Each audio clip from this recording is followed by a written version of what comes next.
Hey, everybody, welcome back to Random Chatter. This is our first news episode of 2021. This is episode number 312. We're recording this on Monday, January 4th, 2021. Glad to be out of 2020. Yeah. And I'm here tonight with Tim and Eric. Tim, how are you? I'm doing really well. I'm excited to talk about what's coming up this year. Awesome. And Eric, how are you? Make it through the I'm holidays? doing okay. I've completely lost track of what's coming out this year. So this episode will be good. This is good for all of us because I don't know what's going on either. 2020 was just such a maelstrom that, who knows anymore. So it's some leftover stuff, some new stuff, some things we've been waiting on for a long time. Yeah, right? Yeah. So let's see here.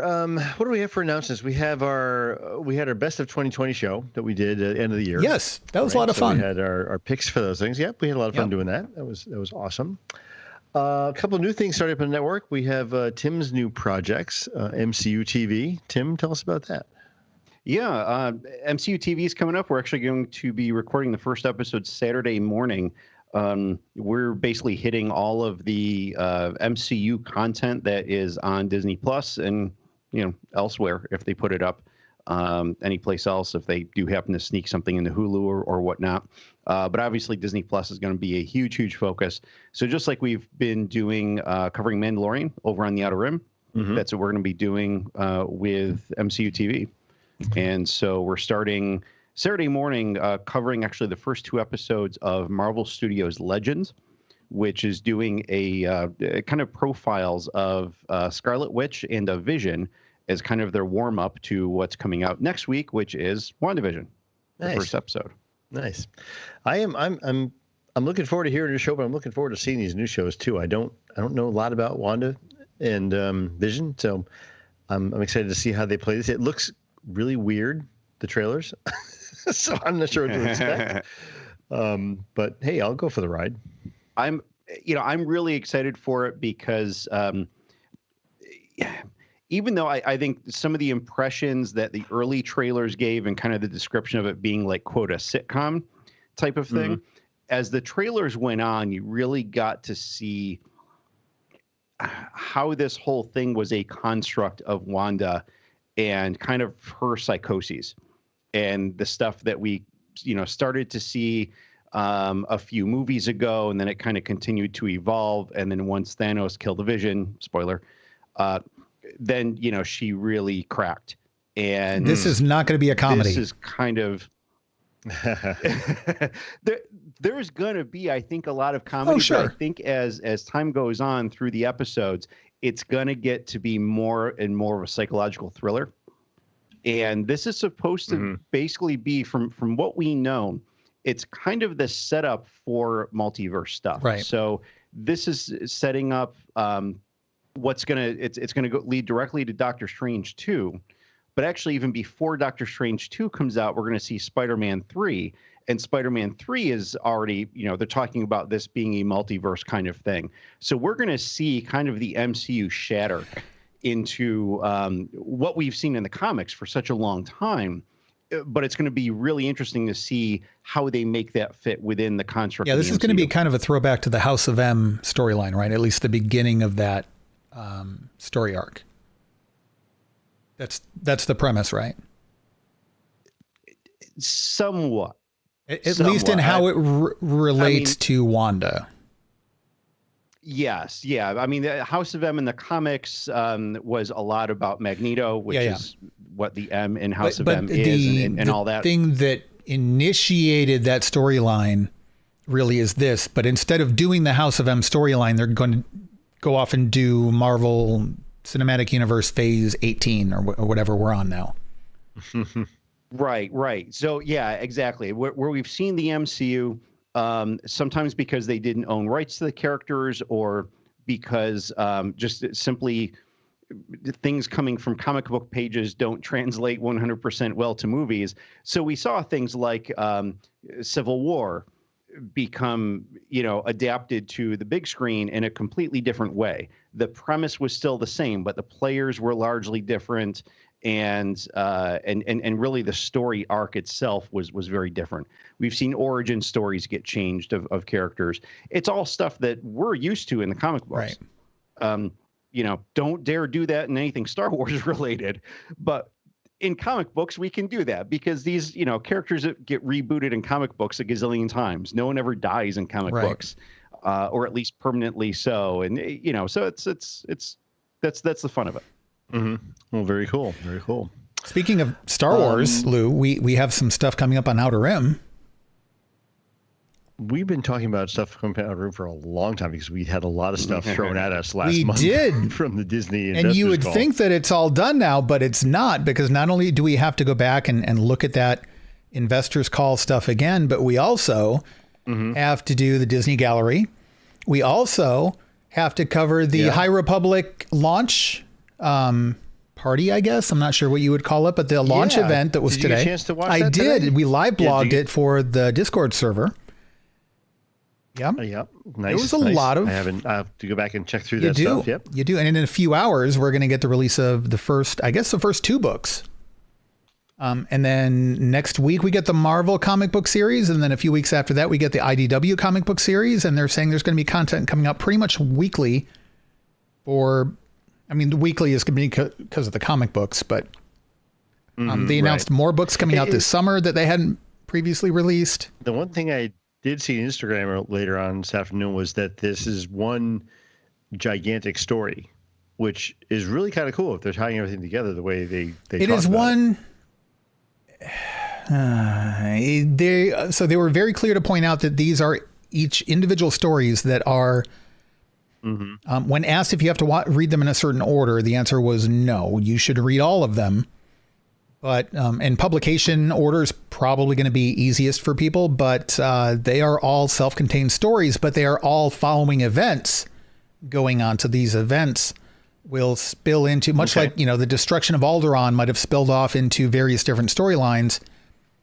Similar things will happen here that will be affecting all of these different storylines. And they are going to all intertwine as it goes along. It was very, very interesting. They are doing 3 phases. This is phase 1.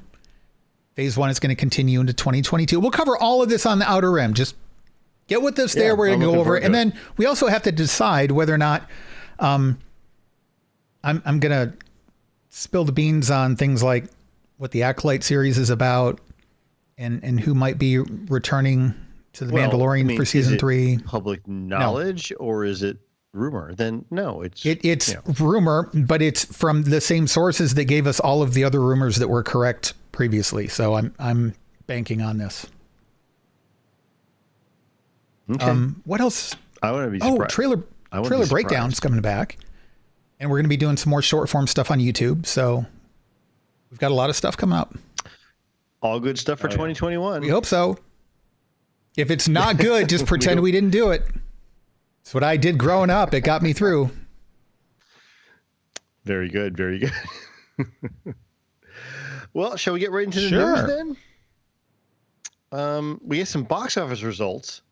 What? For the first time in forever. Because it's not 2020. We're starting off 2021 with box office results. Box office results. Yeah. So Wonder Woman 84 was released on Christmas Day, both in theaters and on HBO Max. It made a huge sum of. Oh wait, no, that's not huge. 28.5 million over 2 weeks. Considering, so it's stellar numbers. I mean, that's the most stellar we've had so far, post pandemic. Yeah, I mean, yeah. What do you expect? Most of the theaters are closed. The ones that aren't have limited capacity, and even then, I don't think that limited capacity is really getting filled. People aren't going to theaters, which is a good thing. No, I think people are staying home. And now the Sci-Fi Club here in Connecticut that I'm kind of affiliated with, sometimes they rented out a theater and did a socially distanced showing for the club. I think 13 people came and saw it. I did not partake in that this time, but but things like that happening doesn't bode well for huge stellar numbers at the box office. I mean, they released it on HBO Max too. So they hit the points they needed to hit, and I think that was smart. And I kind of see the box office for this as almost an afterthought, because I think the HBO Max was really the big launch. I think so too, and I'd love to know what kind of numbers they spun for new subscriptions. Just for this. So I can tell you that, and I did not include this in our show notes, but since you brought it up, and I'd have to look because it's one of two numbers and I forget which. Soul, which came out on Disney Plus, apparently brought in 4 times as many new subscribers as Wonder Woman did for HBO Max, or it was 8 times as many, but I think it was 4 times as many. It was either 4 or 8. Wow. I think it was 4 times as many new subscribers. Really? Yeah. Huh. I would not Nor have thought would that. I would have thought the other way around entirely. But keep in mind, Disney Plus is what, $5.99 a month? And Warner Brothers is $15? This is 15, yeah, 3 times as much. I don't know. Huh. Okay. Well, that's interesting. I mean, I hope we get more transparency from the studios and the streaming services going into 2021 about subscription numbers, what their, I don't know. Nah, only when it makes them look good. Rates would be. Think about it. If you can control the numbers You're right. and only tell people what you want them to know and not have to rely on third party auditing and stuff, you're not going to say anything except the stuff that's going to make you look good. I'm with you. I hope for that, but I don't think we're going to get it. Yeah, it's a good point. Yeah, you're absolutely right. I'll tell you what I'm hoping that we get, given how much that for a long time we've relied on box office numbers as a measure of success of movies. I'm really hoping that we're going to see some transparency from these streaming services coming up, at least in terms of these, blockbuster style things, whether it's a movie or even a series. Seeing something like the numbers on The Mandalorian would be like fantastic. It's one of those things I don't know what would necessarily compel them to do so, aside from bragging rights, but also, like you said, Eric, that can backfire on them. Right. And this one really underperformed, and they end up with egg on their face. So right. I mean, I think the only thing that would compel them is if they were tying this to some sort of ad revenue where you had to pay for impressions, but they're not. Yeah, right. There's no ads being run before or after or during the movies. Yep. Right. So there's no incentive. So Hulu might. Yeah, Hulu could, because they do have that. True. And at some point, if you're an advertiser advertising on Hulu, you're going to want to know those numbers. Unless it's just an aggregate number of impressions too, because with the streaming service, you can do that. Okay, we're going to queue up 30,000 impressions for this ad, regardless of what the person's watching. I don't know that that's how they're doing it, though. True. Yeah. The whole thing is just metrics wise, it's a mess. Yeah, it really is. I mean, we don't have a standard, and it's just kind of part of this transition from theater to streaming. And of course, we know it's not a full transition. It's just kind of the pendulum is swinging in that direction. Yeah. And now we have this vacuum of information. And it sucks. It's a little frustrating. Yeah. And I, for one, hope this pendulum swings back the other way to the point where we can go back to theaters again, and theaters are doing what they used to do. I mean, yes. It's a vacuum. And it sucks. Lou. Come on. No, Lou, the timing was so impeccable, and it just, both of you just went right over your heads, and I'm so disappointed. It's such a great opportunity to start out the new year, like, with a bang, and then just nothing. Lou, you were saying? Anyway, so making me cry. No, I was just gonna say that I drive by one of the theaters close to me that I don't usually go to anymore, but it's been dark for 9-10 months now. It's just, you drive by, it's like this big empty building and an empty parking lot. And I'm like, it's just so sad. There's just nothing going on. I mean, and one of the things I was thinking when I was watching Wonder Woman, and in hindsight now, it's probably also in part because of how I felt about the quality of the movie. But one of the first things I thought afterward, and initially I thought, okay, that was a fun movie. It wasn't a good movie, but it was a fun movie. but I initially thought I needed to see that in a theater. I don't often say that. If I don't see it in the theater and I see it at home, rarely, like I'm pretty well in tune with what my interests are. So I'm pretty comfortable knowing, okay, if I need to see it in the theater, I go do it. And if I'm okay with not seeing it in the theater, rarely does that bite me in the rear end, right? I don't typically watch something at home and say, wow, I really needed to see that on a big screen. But in this case, it really felt like as I'm watching this, it was just hard to get very far into it. And, you know, I'm checking my phone and I'm doing other stuff. And it really hit me the extent to which it's not the same when I realized that there's no option to go see it in the theater. Well, I mean, there is technically, but there's not a reasonable option to go see it in the theater. And it really hit me, you know, this is what we're in for a while. And we talked about the fact that there's a window of, you know, if the vaccine rollout happens quickly, we could be looking at April or May or something like that. If it rolls out slowly, we could be looking at August, September. And now we're seeing in the news that it looks like it's not rolling out quite as fast as some of the more optimistic estimates. And even then, there's still a significant portion of the population that doesn't want to get the vaccine. And I think it's going to happen no matter what. Threshold of that. Right. But I mean, you know, they're saying that they want to see, you know, 70 to 80% of the population vaccinated before we start feeling comfortable. Yeah. And I think the speed of the vaccine alone is making enough people nervous that I don't know that we're going to hit that very soon. But regardless, at some point, it's in the way that it affects movies and such, we're still not really going to be able to hit theaters for quite a while yet. Yep.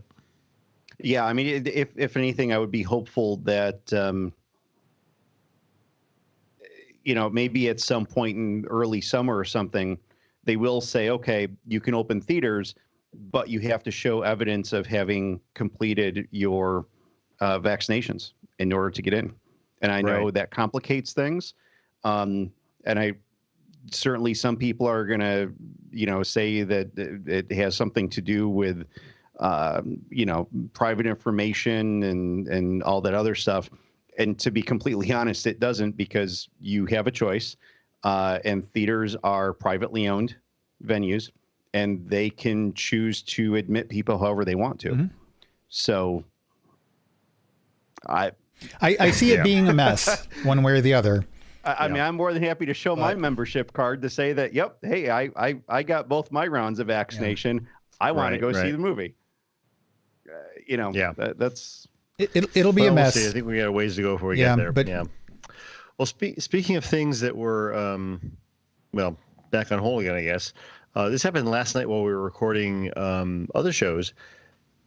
It was announced that there's, I shouldn't say announced, but a strong urging to put on hold in-person production of movies and TV shows in California. Okay. So this is from Screen Actors Guild and what's AFTRA? I don't know. The American Film and Theater Association? Yeah, something like that. Okay. Don't quote me on that. So, I mean, things are blowing up in certain areas again. California is one of them, right? I mean, positivity rate is pretty high out there. And they're saying they want to see a stop to in-person production. And this is going to, I get it, slow a lot of things down and foul a lot of things down. Yeah, no, I get it too. And I think it's fine they do this. And if it's, you know, if it's worrisome to some people, let's slow down. I mean, I don't want to. Well, I hate to think we're rushing into things right when we get the vaccine being rolled out, and just we could have waited a few more months. But it's a regional thing, right? So Los Angeles is one of the hot spots where they've been having a lot larger numbers than other locations. Another big filming location's always been Atlanta, and I know that they've also had some issues. I don't know how things currently stand there. Vancouver and Toronto more for, I think, for television, but Vancouver's also another big filming location. I don't know how they're doing. And then there's been a lot of stuff for ages now that takes place in London. I know London's still pretty well locked down, and then New Zealand has been an up-and-comer over the last few years, like for years now. I mean, and New Zealand's pretty, like, they got their crap together. is my understanding. Yeah. Not that we can just take all of our movie production stuff and head out there, because they're going to be like, whoa, whoa, whoa, whoa, back it up. Yeah, you guys back stay it up. home. Yeah, But, exactly. Yeah, I think that, listen, if it's not safe, it's not safe. If you can go somewhere where it is safe and you can do the testing and you can isolate the film crew at like a remote location or something like that, I mean, no risk is going to be 0%.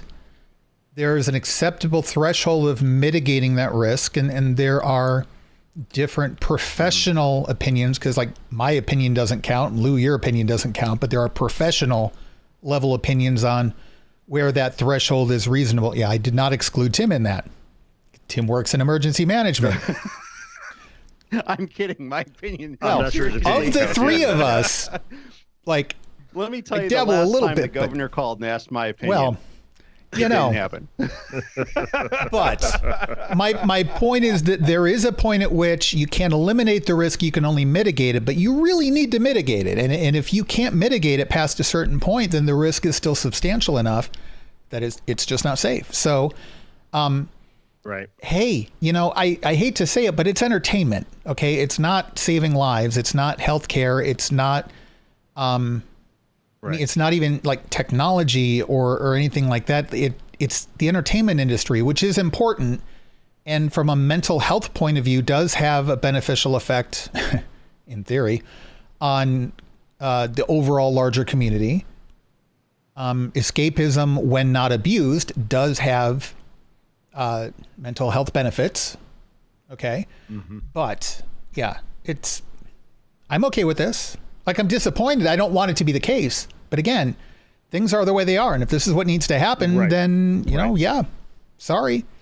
And that's one of the reasons why I'm happy for things like the volume, like what they're using with, I forget what they just renamed it to, but what they've been doing with The Mandalorian, because that might provide the ability for them to, if you're going to go and do a film and you've got isolated people and you can go kind of do one of these things and nobody, you know, get trailers, everybody stays on the property, nobody has to leave. And once everybody's confirmed negative, I mean, that seems to be a pretty good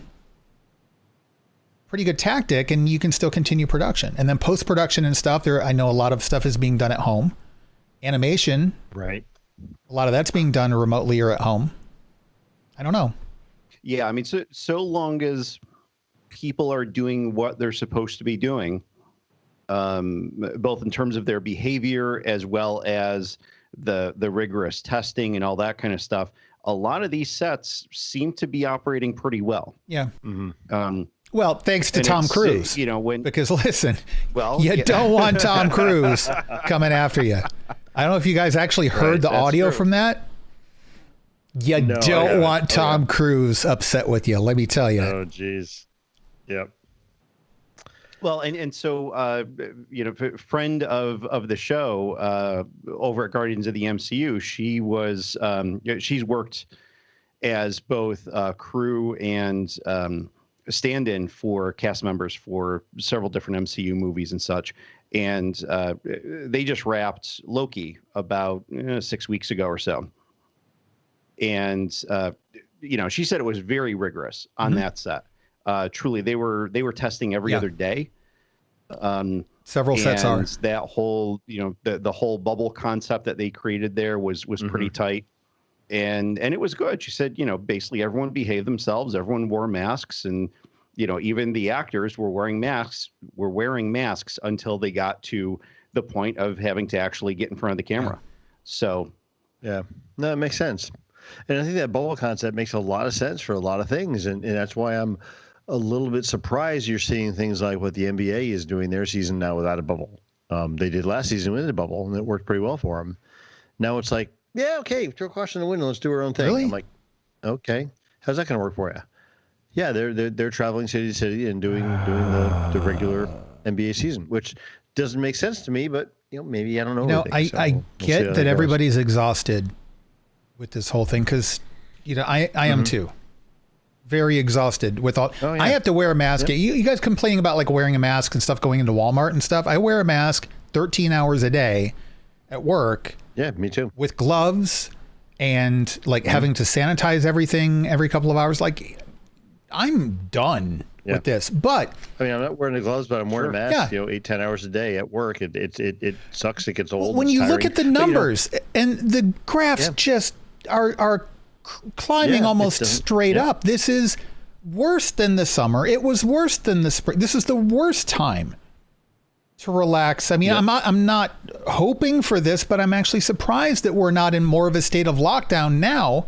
Back when we were in a state of lockdown, things weren't nearly as bad as they are now. And you're saying that the NBA, I don't keep up with sports, but you're saying they're just if back I heard to business as usual. Sure they've gone back to a regular. That's regular ridiculous. Now. Yep, no longer in a bubble in Orlando where they used to be. But yeah, I don't get it.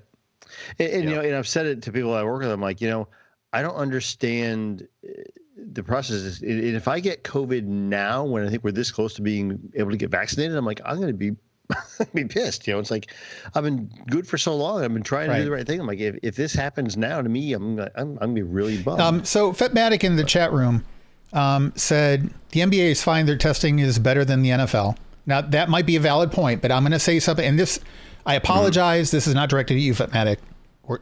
We love you. I heard, this isn't my quote. I heard this a day or two ago, but saying that getting a negative COVID test means you're in the clear is a lot like using a pregnancy test as birth control. As contraception. Yeah. Yep. It's not the same thing. It just means you weren't pregnant up until now. Doesn't mean you're not getting pregnant. Well, I don't know about you, Lou. I'm not getting pregnant today, but So I'd be surprised. You can get a COVID test done, and it takes a little bit of time to incubate. The first 24, 48 hours. There's like a 70%, 68% false negative rate until like it kind of attaches and sinks into your body, and that's when you start showing signs with the was it PRC tests? Anyway, point is, you can get a negative test and still just catch it that day, and you think you're good, and you're going to wander around and do everything. You're going to have a false sense of security, and so you can have the best testing in the world, but still catch something that day, and you're not going to know it for 2 or 3 days. Yeah, it's a snapshot in time. Now that said, to what I think is probably Fetmatic's point is simply the rigor of it. True. When you're doing that much, when you're really hitting a very large sample size or frequency rather within your sample size, you're being really proactive, and you're much more likely to catch it if there is something than if you do, you're able to contain it. But don't go and travel to location, because then you're just opening yourselves up to more vectors. Oh, yeah. That's the part I don't understand regarding the NBA. Yeah, well, it says beginning is December 22nd. It will not take place inside a bubble. Instead, teams will fly privately across country during a 72-game schedule, staying in hotels, and in some cases, even playing in front of fans. Well, I'm safe. I'm unless safe the mini golf tournaments come in my way. I that's about the only sports I partake in. That and battle bots. So otherwise, I'm safe. Yeah. Well, anyway, we'll see how this goes. We got off track a little bit here, but not my fault this time. We will keep our fingers crossed for a speedy recovery in 2021 here. But let's get on with what we know is coming out and kind of where it's going to be shown, whether theater or streaming service. You got dates for all this stuff in here. I just started like a release date calendar, and I got to update all of this stuff. Whose fault is this? Tim's? Tim's, yeah. I didn't do this. So both thank you and I hate you at the same time. But it's very helpful and I appreciate it. But I hate you. But I love you and thank you. But no. I have all this stuff I've got to add now. I thought it was Tim, done. since this mess is your fault, will you bring us through this list? Okay. All right. So most anticipated films of 2021. We've got a pretty good variety of things here. And of course, I think the big disclaimer up front here is that obviously a lot of these are subject to change on little to no notice. They may, some of these had already been previously scheduled and the dates got pushed. Some of these are just getting scheduled. and they may still get pushed. There are some that are, like Black Widow. Black Widow's coming out on May 7th. Disney committed last month saying, hey, we're going to stick with a theaters only release. I am highly doubtful of that. I think it's going to come down to them doing a Disney Plus, premium video on demand kind of thing. But so starting at the top, and some of these we've kind of known about. So Raya and the Last Dragon, that's a Disney Plus film that's going to be coming out on March 5th. Mm-hmm. We have Coming to America. It's the Coming to America sequel. So it's coming number 2, America. It's coming number 2. Coming out on... Sorry, no, just number 2 joke there. That's coming out on Amazon Prime, also on March 5th. The trailer for that is just I was going to ask. I haven't seen it. Of the original movie. I haven't seen it yet. So I want to see it, but I haven't seen it yet. Does it look like it's going so good to be? It doesn't have to be as good as the original, but does it look like it's doing honor to the original? Like, is it okay, Tim? It looks like it is very complimentary to the original. I mean, right. Cool. Look, they even go back to the barbershop. Okay. And it good. And it is fantastic. I mean, just the 8-second clip that they show from the barbershop makes the whole freaking movie worth it. It's Good. Yeah. We have The Many Saints of Newark. That's coming out on HBO Max. That's the Sopranos prequel. Yeah. It's being done as a film. It's not a series. That's coming out on March 12th. Okay. I was never a really big Sopranos fan, so I got into it late. Yeah. Really? I would highly recommend it. I thought it was really good. And I imagine it's probably, now, though, I was just about to say, I imagine it would probably age well now. The only thing I think that might get in the way is just the thing we have with a lot of stuff, in that they had cell phones, but they didn't have smartphones. But you don't want to see a movie character on their smartphone all day anyway, like checking Twitter and stuff. That's not interesting to watch. So is that really that much of a, like, it was modern enough to have cell phones, and the tone of the storytelling was very much in line with the type of thing we see today. I would say, and I've not watched it in a long time, it's on my list of things to go rewatch at some point, but I would say it probably holds up really well, and I would highly recommend it. I thought it was a brilliantly written series. So... Okay. Yeah. It obviously got a ton of accolades. Yeah. I'd watch it again. Like, if I would not hesitate to recommend it to either of you guys. Okay. Yeah. Let's see, Morbius, which is part of Sony's Marvel properties. That is, this is with Jared Leto playing the title character. I'm actually surprised that they have not pushed that date. That's still set to release in theaters on March 19th. Yeah. I'm guessing Sony is going to make some changes to that. I have no interest at all in Morbius. I don't like... Oh, I love the character. Yeah. I've read a lot of the vast majority of the comics with him. He's had miniseries. He's had a lot of appearances and other things. But he's also kind of in that... kind of the darker, more mythical the supernatural universe of the MCU with with Doctor Strange and Ghost Rider and that kind of stuff. So very, very much into Morbius. No Time to Die. This is Bond 25, also slated to release in theaters. This has been postponed. It is now scheduled for April 2nd. They gotta bump that back. I'm sorry, a big movie. I can't see you having a reliable release right now prior to June. Like, I can't see it. And all these ones that have held off for so long, now it's like, well, do you keep pushing it back, or do you just bite the bullet and go to a streaming service? But if you're not going to go to a streaming service, is there any loss in just bumping it back 2 months? Like, now that we have a reasonable expectation of a timeline for a vaccine, it's not specific, but like we're kind of ballparking it now. Back in August, we didn't have one. Now we do. Right. And so... Is it really going to kill him to bump it 2 months out and say, okay, we feel like we've got it this time? Early April, Tim, what do you think about this? I want to see this succeed. I'm not a big Bond fan, but I want it to succeed. Quite honestly, I think anything that is scheduled for theaters from now through at least June is pretty much rolling the dice, because They're going to have a lot of theaters in the U.S. that aren't open, so they're really, really going to be limiting their box office take. And internationally, I mean, obviously things are up and down. Right now, the EU is an absolute mess, just like the US is. And, you know, there's few to any theaters open out there. And even out in China, their theaters are up and down because they're still going through different surges in different regions of the country. Right. So, yeah, any theatrical release from now through June, I think it's a heck of a gamble. I'm hoping that they're all coming up with a contingency plan, which is either let's push it off a couple months or let's do a premium VOD. Who owns Bond right now? So the distribution on that is Paramount. Okay. And Paramount has not made it clear.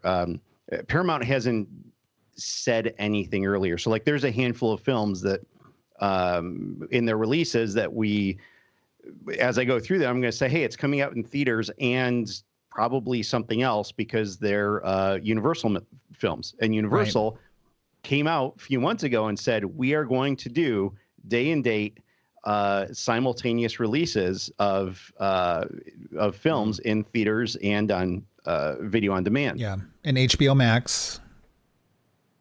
HBO Warner Max. Brothers. All the Warner stuff there. So, yeah. So there are, you know, like Sony, Paramount, some of the other studios, they haven't said anything definitively about it. So I think they're still kind of, you know, playing it by ear. April 23rd, we have A Quiet Place 2, also coming out in theaters. I want to see that so bad. Yeah. The first one was just fantastic. Love that movie. It was really good. Black Widow, postponed several times, slated right now to come out in theaters on May 7th. Like I said, I really, really expect Disney to say, yep, this is going to be a premium VOD on Disney+. We're not going to postpone it anymore. It's at the point, I think, the postponement has lost it money. Not only the fact have they not gotten the money that they obviously would have gotten had they released it a year ago, as they plan to do, but I think their overall box office take is going to be lower, whether they release it in May, whether they release it in December of this year. I think it's still going to be lower. I think over time, the excitement has basically degraded for it. Certainly no less for me. I definitely want to see it either way, but I won't be going to a theater on May 7th. So here's my take on this, though. I think that, and there have been some historical evidences to this as well, looking back through history, apparently, at least according to the articles I read, because I'm not a historian. But I think that people are going to be so desperate to go to the theaters again. People are so desperate to just get out of the house for any sort of public entertainment that when we hit that point, when the theaters start opening their doors again, and we have reason to believe that it is safe, or at least safe enough, I think that a lot of people are going to go and hit theaters. I think we're going to see some movies that make bank. And I think it's going to kind of ride that rebound, so to speak. And I agree with you that some are going to make less than they would have otherwise. But I think that whatever the first 2 or 3 big ones are that come out after it's safe, they're going to make bank. The problem is a lot of the big ones are coming out a little bit before I think it's going to be safe. And so like with Black Widow, is this going to be what people are starting to rally behind? Like open the dang theaters already. And the public health officials are going to be saying, no, we need like another 6 to 8 weeks. I think the one thing that throws a monkey wrench in the whole thing, but I agree with you 100% that there's going to be a huge swelling of people going to theaters when it's safe. But the problem is it's not like flipping a switch where it's like, okay, August 1st, it's safe. Right. July 30, it wasn't. It's going to be, well, this area is better. That area is getting there. We're still bad over here. So it's not going to be 100% across the country or around the world in one fell swoop. Say, okay, now we're ready to go to the theaters again. So it's that risk of, when do you put your movie out there? Is it too soon or too late? It's tough. Well, and you also need, really tough I hate to decision. say this, but you need some smaller, almost sacrificial lambs in the theaters to just get the doors open, to get the lights turned back on, to get the employees showing up again. And some theaters are still open right now. Some so are. that's still happening in some areas. True. I mean, but very, very, very slowly. Yeah. Let's see. Godzilla versus Kong. This is going to be one of the. It's a Warner Brothers release, so it's going to come out simultaneously HBO Max and theaters. That's coming out on May 21. Cruella is coming out in theaters on May 28. Fast and Furious 9. This is a Universal property, so theaters and some premium video on demand someplace. Don't know. Universal really hasn't said what they're going to do. Like, they haven't said where they're going to distribute. Yeah. So when they did Invisible Man, it was basically video on demand through whoever your provider was. So your cable provider or satellite provider, whatever, they have their premium video on demand channels. You could go right through there. I know that they also did get iTunes and Amazon Prime, right? Yes. Yeah. I know that Universal, like Invisible Man, is up on HBO Max. So clearly they have cut some kind of a distribution deal with HBO Max. I don't know that if that's going to include the day and date releases as well, like Warner Brothers is doing, or if they're still going to push for, $20, $30 premium video on demand stuff, which I think is fine. I mean, the Invisible Man if I want to thing, see a movie, I'm going to pay it. Right. I mean, the Invisible Man thing, HBO Max now, I think is more akin to a release they would get after the fact anyways, to put on HBO. Yeah.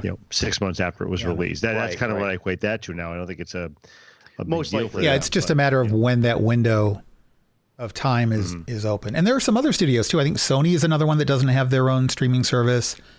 Blumhouse Productions.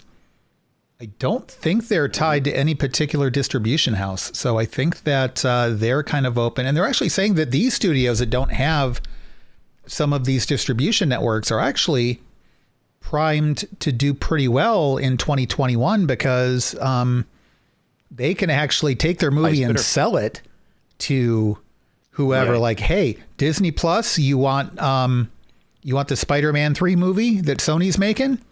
Here you go. Give me $700 million. Yeah. right. Didn't Blumhouse cut a deal with Netflix a few months ago? I think we talked about they had like 6 or 8 movies over the next But couple I think of years there that they were was gonna do, there was for original content. I don't think it was necessarily a studio-wide thing. Gotcha. I think it was they are producing X number of exclusive for Netflix horror projects, I think. Yeah. Right, contract. Yeah. No, you're probably right with that. We have Ghostbusters Afterlife. This is coming out in theaters on June 11th. In the Heights. This is a Warner release. This is going to be HBO Max and theaters June 18th. This is directed by John Chu, who did Crazy Rich Asians.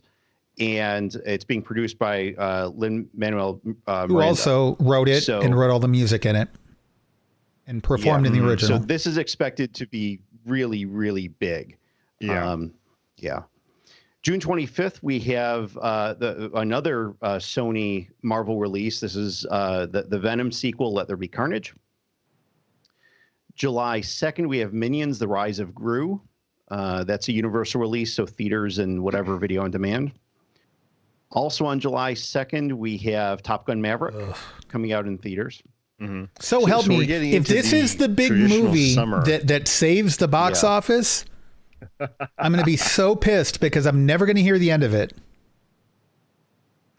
This is like the most overrated like sequel / reboot / revival thing in the history of history. And based on the timing, is, but I'll still based on the timing, I bet, like looking at if this is locked in, which it's not, I'm predicting that's going to be the first like really big successful in the box office release based on timing. That anything that comes out early July, and Lou is never going to let me hear the end of that.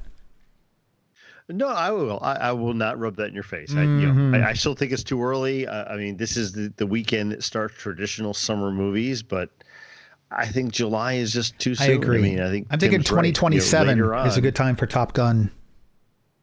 2028, just to make sure the pandemic's completely gone. Just to make sure. Great. Thanks. Yeah. Up next, we have the first movie that we've had in a while that actually advances the timeline of the MCU going forward. That being Black Widow is kind of a retrospective. It's stuff that took place in the past. Shang-Chi is now forward from the events of Endgame. Shang-Chi and Legend of the Ten Rings, that is slated for theaters on July 9th. Jungle Cruise, that's pretty heavily expected. That's coming out in theaters on July 30th. We have The Suicide Squad. This is the James Gunn version of the film.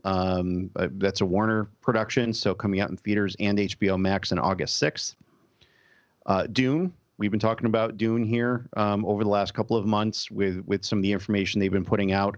Another Warner production that's coming out, so theaters and HBO Max on October 1. We have Mission Impossible 7 coming out on theaters November 4th. West Side Story.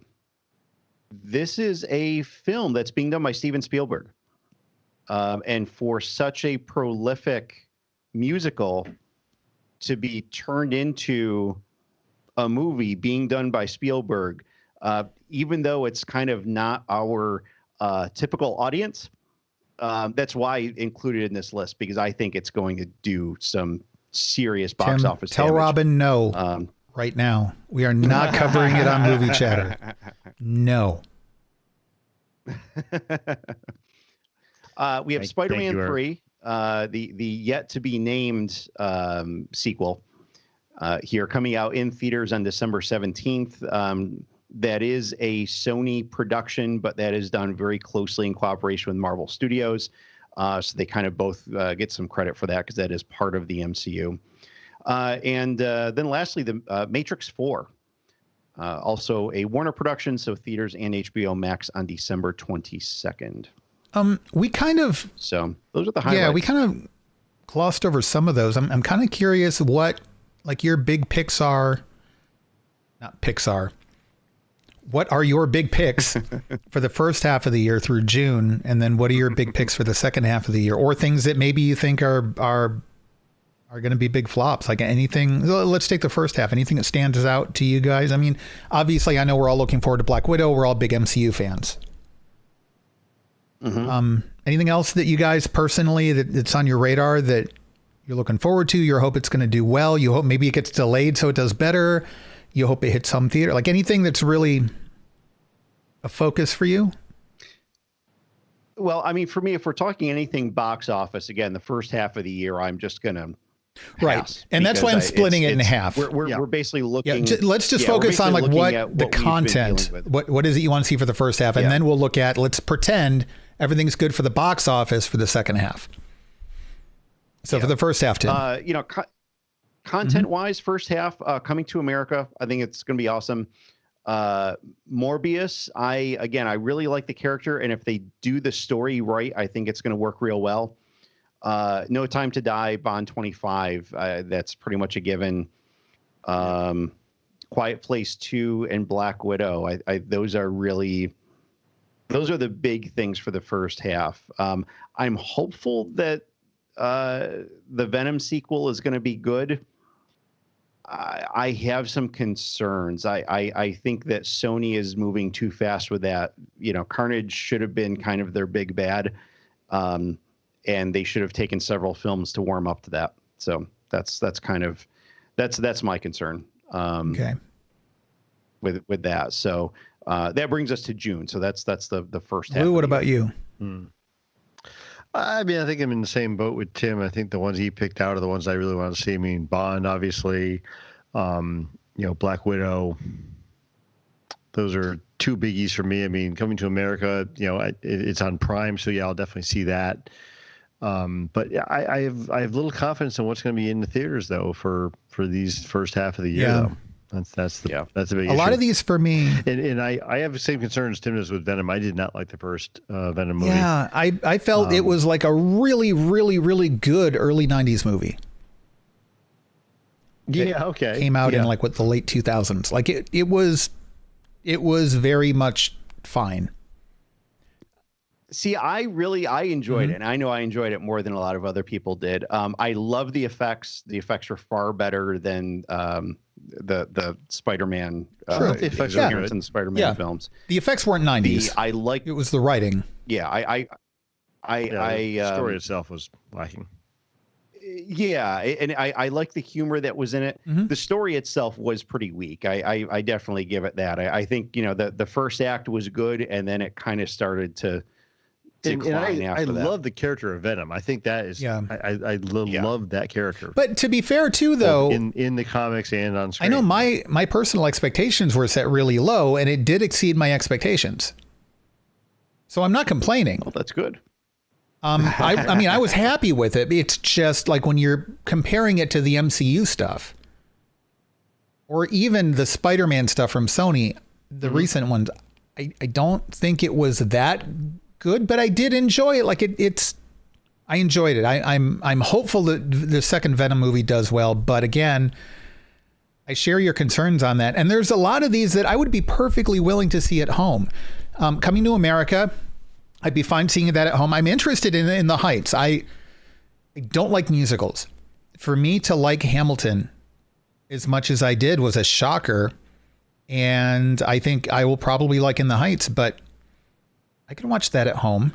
The Ghostbusters movie, I'm hoping does well. I'm hoping it doesn't suck. And I know they're taking a little bit different tone with it. Almost feels a little bit more like a Stranger Things kind of a vibe. But I like Stranger Things. So, but really the only things on this, go ahead. I was just for Ghostbusters, I just feel like it's too late for it. And like Top Gun story that the trailer gives us is so less interesting. Okay. Top Gun, I'm actually hoping that it comes out in some video on demand thing, because I probably won't go to a theater to see it, even if the pandemic was over with. While I will see it because of kind of a guilty pleasure thing, and because the original was just like a favorite of mine for so long, I know this one's going to be a train wreck. Yes. Thank you. So, it's going to be a train wreck story-wise. It's going to be a fun movie to watch. But it'll be an absolute train wreck. Yeah. No, I'm with you there. Hey, fighter jets. Oh yeah, I'm all over that. But yeah, totally. Well, the first half of this year, the only thing that I'm itching to see is A Quiet Place 2. Even Black Widow. It's a prequel. It came out. It needed to come out before Captain Marvel did. And then they needed to swap those two. Of course, also the pandemic would have then pushed Captain Marvel back further. But like, I feel like this movie needed to have come out before Endgame. And I don't want to say I don't care, but it's very much, I feel about this movie the way a lot of people felt about the Solo movie. It's like, okay, we already know what happens to Han and Chewie. Do we really need to go see the movie in the theaters? Because we know how it ends. Let's go see Avengers Infinity War or Deadpool 2 instead. For me, Black Widow is very much like, I already know what happens with the character. It looks like it'll be good. It'll be fun. But but it's still on my list. What I expect we're gonna see out of it is, even though the film takes place in the past, there will be some events, repercussions, and characters that we are going to see going forward. Yes. So we already know Florence Pugh, who's in Black Widow, is going to be in the Hawkeye series on Disney Plus. So, and there's a rumor that's one character who we know directly is coming. There's a rumor about a character in this that will also show up as one of several bad guys in the Shang-Chi movie. And for Taskmaster. No, is Taskmaster supposed to be in Shang-Chi? I've heard I'll talk some after different we speculation about we pull the plug on this one. Okay. Okay. Yeah. No, there's a specific character that I think I mentioned to you before in a different context, but I don't want to say anything here because people might consider it spoilery. But Quiet Place, Black Widow, those are my two picks. I'm actually kind of curious about Godzilla and Kong. And I'm glad it's going to be hitting HBO Max, but otherwise this entire list, like, meh. But looking at the, go ahead, Lou. I was just going to say, I mean, you mentioned theater versus home, and I have no problem seeing any of these movies at home. However, I mean, stuff like James Bond, Godzilla, King Kong, Fast and the Furious deserve that big screen treatment. They're big action movies. There's big epic things going on. You want to see them on a big screen, and I get that. But will I be happy seeing No Time to Die at home? Oh, definitely. Would I have rather seen it on a big screen in a big theater with a comfy chair and a bowl of expensive popcorn? Probably. I think a lot of these just need to be pushed back. But looking at the ones that are pushed back for the second half of the year, Tim, what are the standouts for you? Let's see. Shang-Chi, I think is a big one. Like I said, this is the first forward-looking MCU film that we've had in since Endgame. Yeah. So I'm really looking forward to what they have to bring there. Jungle Cruise, it's got The Rock in it, and I'm really looking forward to it. I think if he's bringing the same thing that he brought to Jumanji, I'm all in. I think that's going to be outstanding. Spider-Man 3, again, MCU stuff. And Matrix 4, I'm cautiously optimistic about. I love the Matrix films, and I know even some people don't like the two sequels. I still love the universe building, the world building that was in them, regardless of some of the funkiness in the story. But I think it should have been done when it was done. So we'll see. We'll see. Lou? I mean, my two big things I'm looking forward to the most out of this are Dune and Matrix 4. Okay. I mean, I'm concerned about Matrix 4 just because of what's happened with that whole franchise, but like Tim said, I mean, I love that world. They built an amazing universe, and I think it's really cool stuff going on. To me, it's tough, though, with that story and where they're going to go because, you went so far off the rails with the whole circular thing going on with the story in the last movie, and we've done this before, and this is the fifth or 10th time, whatever it was, and it's like, where do you go? But I'm interested. I really want to see it. But Dune, I'm looking forward to that. I love the story of Dune. I've liked the other adaptations on screen, and I'm hoping to do this one justice. Okay. I would say for me, of the entire list for the whole year, The Matrix 4 is probably the one I'm most looking forward to. Knowing a little bit about what happened behind the scenes through Matrix 2 and 3 that kind of account for how messy some of the production was on that. I'm confident that the production for Matrix 4 will be on track. It's going to be good. The question, like you said, Lewis, comes back to what story is there to tell? Where do they go with it? I'm really curious about that. But assuming they come up with a good story, The Matrix 4 is the one on this list I'm most excited about. I'm looking forward to Spider-Man 3 in part because of the whole multiverse thing. And otherwise, most of the stuff on this list, Shang-Chi, it's hard for me to get excited about because I know nothing about the character, but the more I hear about the story and what's actually going on, the more interested I'm getting. And I've never gotten into Dune, ever. But I like Denis Villeneuve. He's the one doing it, right? Okay. And I loved what he did with Blade Runner 2049. Maybe this is the Dune that's going to get me hooked. The last version of Dune wasn't bad. And maybe this is going to be yet another iteration that's going to hook me. Suicide Squad, actually, I'm hearing a lot of good things about. I'm a little skeptical after the little teaser we got. But I don't know. And then Jungle Cruise, I am completely uninterested in. Like I have no confidence in that movie at all. Even considering The Rock is in it, and I like The Rock, I think that what worked for him in Jumanji is not necessarily going to work here. I don't know. There was a trailer for that one, right? 2 trailers, I think. Yeah. Yeah, two of them, and they were good as I recall. I mean, I'm with Tim. I think this might be really The really production good. quality was really good. Available. Yes. Story, I think my son will love it. I look forward to watching it with him. Emily Blunt is also in it. Yeah, so Robin will love it automatically. Right. Yeah. I don't know. I hope, listen, even the movies I'm down on, I hope they do well. I want to not be interested in a movie and then it surprise me and make me love it. I've had that happen plenty of times and I love when that happens. So I want these movies I think that are going to suck to be really good.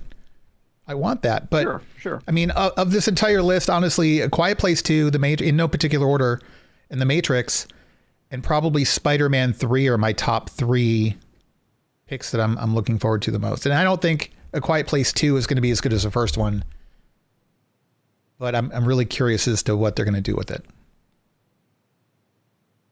Yeah, no, we'll have to wait and see. But like you said, Eric, I really want to see all these things do well because the industry needs a good shot. It does. We need to get some money back into the system and give us something to go see and give them something to do and make us feel. And it makes us feel good when we have something to get excited about too. And we haven't really had anything to get excited about as audience members for a long time. We're kind of itching for something. So, yep. And I'm really craving that theater experience. Yeah. I mean, we all complain about, this kid was talking or, whatever, but there's still something to be said about going to a theater, sitting down at a theater when the lights go down, all you're focused on is just that screen, and you don't get that at home. No matter how careful you are, you still have a little bit of distraction. So. I tell you what, one of these movies this year, I'm going to drive up to either New York or Connecticut, and the opposite person's going to have to drive out too. And we're going to do a group movie session. Like when we feel comfortable, we feel like it's time, we're going to get together and see a movie. Just because, just on principle. Let's do it. We are going to get together and see the Minions. Or whatever the worst movie on this list is. We're going to go see that. Top Gun. That would be the worst one on the list, probably. Minions is going to be fun. Lou, do you still hear Eric? I lost him. He faded. Eric, can you hear me? I got to get my Gru cosplay going. Oh my gosh. Okay, time for the lightning round. I've already got the bald head going. True. So. Okay. Lightning round here. Let's go through this stuff real quick. The Office was on Netflix. Now it's on Peacock. So NBC taking back their control of that. Batman the Animated Series. This was which one was this? This was the series. The best cartoon series Joker, ever for superheroes. I was thinking of Batman Beyond for some reason, but no, this is not that one. It's on HBO Max now. HBO Max is acquiring a lot of little things, which is kind of cool. Michael B. Jordan is going to be directing Creed 3. Okay. Will that be his first directorial? Don't know. Effort? It might be. I want to say no, though I don't remember what else he has directed. He did not direct either of the first 2 Creed movies, but I think he's done something else. I think. Okay. AMC theater chain has registered 50 million shares of additional common stock, valued at $124 million. Now, when is he registered to survive? Stock, is this them issuing new stock, or is this them just diluting out the current? This should be. Well, it actually ends up being both. Yeah. Okay. So they register that stock so they can then sell it. They have to register it with the Federal Trade Commission, which will then dilute. So then they can.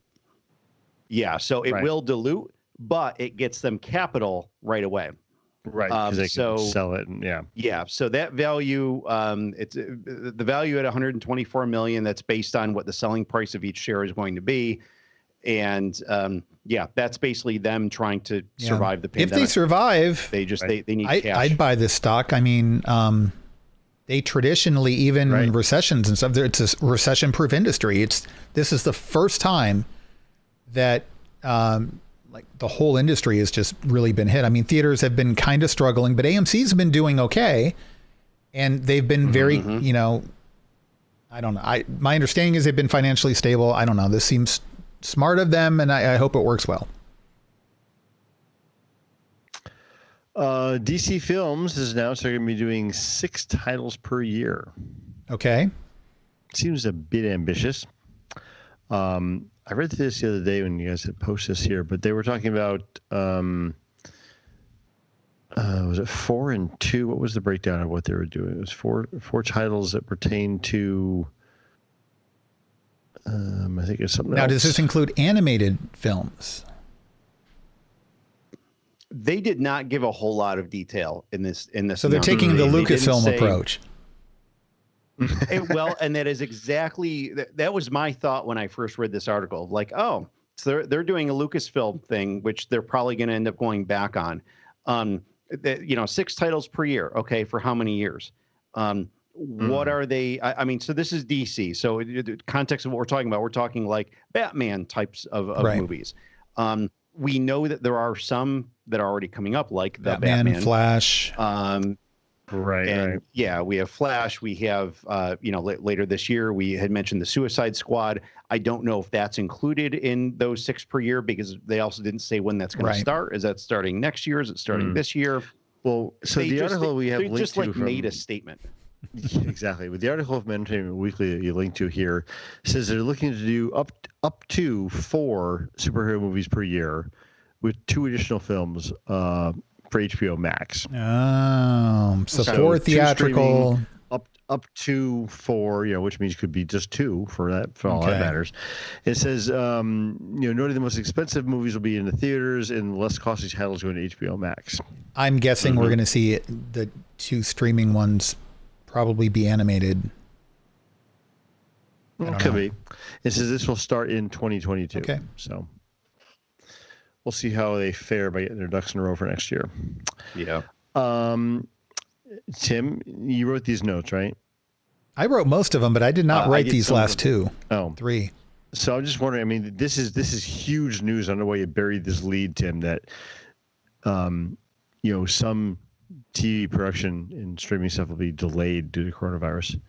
Well, this is another delay. This is him copy and pasting from July 2020 show notes. Huge news, Tim. Huge news. I mean, I pretty much could have, really, but yeah. So these are things that have, in many cases, actually started production. So, like shows that are on hiatus right now, things like Grey's Anatomy, Blackish, the 911 shows, Last Man Standing, The Orville. We know has been running. So a lot of these things, which either have started their new series or have been waiting to start their new series, they're being disrupted again. And television's been the only holdout. While we haven't had movies, at least we've had some television that had gotten produced to hold us over. And now that that's running out, we're thinking we're going to get the movies back again, and instead we're going to end up with nothing. Yeah. Well. It is what it is. But there's that last item that I threw in there. A Superstore spinoff. I don't know why Tim thought it was important to paste all those others in front of my thing I put in there. So I have watched Superstore sparingly. Okay. It hasn't really struck a chord with me, but I feel like I want to like it, but I haven't. You have not spent enough time in the more rural areas of the country in Walmarts, Lou. And if you had, then you would find this miraculously funny because it nails everything that is wrong with human life on this planet to a T. It's just. Okay. So who are Bo and Cheyenne? Which characters are those? So Cheyenne is a kind of the ditzy, superficial, not really Valley Girl, but kind of Valley Girl wannabe character on the show. And then Bo is her very, very redneck. Did they get married? I think they finally got married. So fiance / husband, but they're both just utterly brain dead.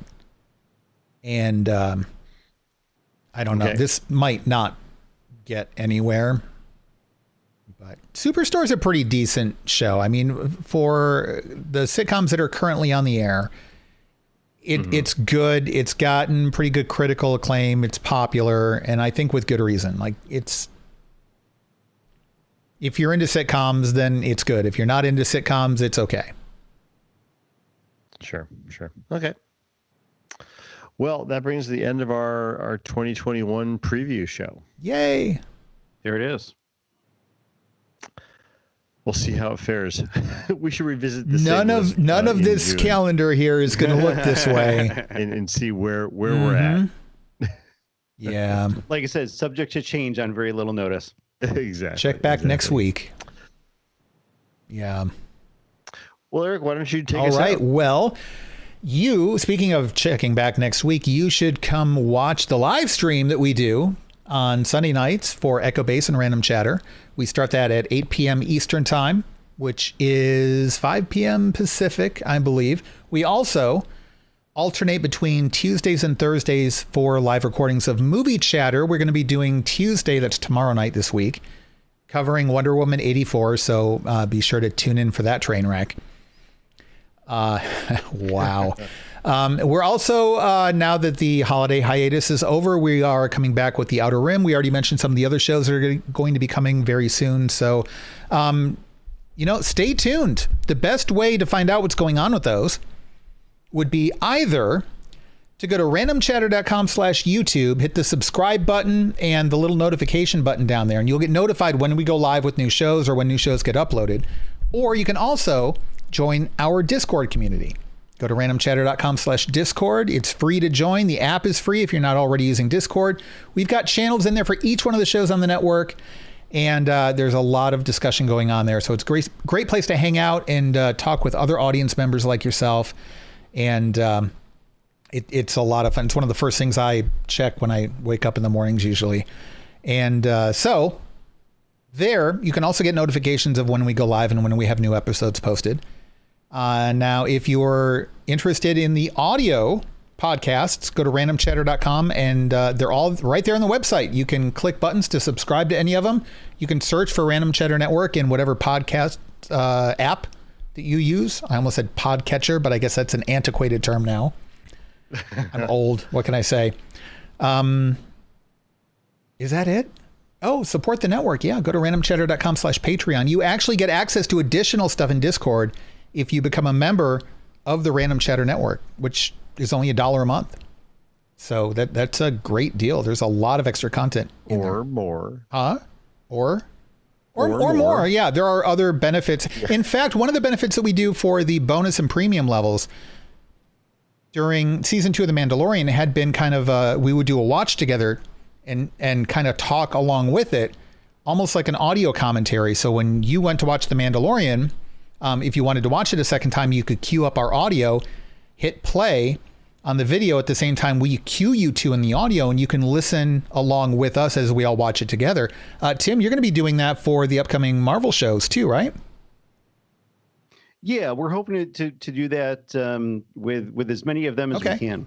It was a lot of fun to do those with The Mandalorian, and people seem to enjoy those. So yeah, that's going to become more bonus content for. And that members. Bonus content is not specific to a particular show. You know, that was kind of an Outer Rim featured thing, and the upcoming one for Marvel is going to be an MCU TV featured thing. But it's for the entire network. So when we get the next season of Upload, or the next season of The Witcher, or something like that, we may also do it for that too. It doesn't just have to be Star Wars and MCU. We are going to continue to try to find things that we can provide that sort of bonus content for you guys. So, totally. A lot of battle fun. bots. A lot of what?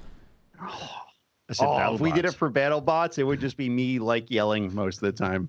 You know, if we wanted to go back and do the backlog of battle bots, I mean, we've kind of already seen now, so there's no surprise in it. But yeah, if you guys want to hold off and watch the next episode and do a little something there, let me know. Anyway, that is going to do it for this episode of Random Chatter. We appreciate everybody who's been hanging out in the chat room with us. I know this is kind of an unscheduled, impromptu recording tonight, but we appreciate it. And tune in again soon. And in the meantime, if you're here on YouTube, check out the other videos. Otherwise, we will see you again later on this week.